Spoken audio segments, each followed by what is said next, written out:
असल्यामुळं जागृत आमच्या अशा कोपरगाव नगरीच्या मतदारांचे मी पुनश्च एकदा सगळ्यांच्या वतीने आभार व्यक्त करतो.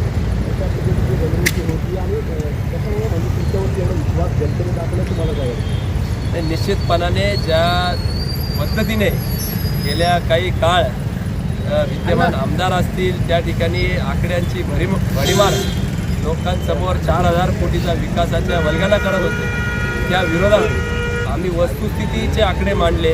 कशा पद्धतीने नगरपालिकेच्या 4 वर्षात कारभारात भ्रष्टाचार झाला, पाणी पुरवठ्यामध्ये कशा पद्धतीने त्या ठिकाणी त्रुटी होत्या, त्याच पद्धतीने रस्ते असतील, कचरा व्यवस्थापन असेल, ह्या सगळ्याच गोष्टी आणि एक कोल्हे परिवारावर असलेला विश्वास, माजी आमदार कोल्हेताईंनी उभारलेलं काम, आदरणीय बिपिनदादा असतील, सगळ्याच घटकांनी, सगळ्याच समाजातील लोकांनी या ठिकाणी विश्वास दाखवला आणि नगरपालिकेची सत्ता ही आमच्या ताब्यात गेली. निश्चितपणाने जे विरोधक या निमित्ताने म्हणायचे की आम्ही त्या ठिकाणी वर्षभरापूर्वी थांबायला सांगितलेलं नव्हतं, त्यांचे तेच थांबले.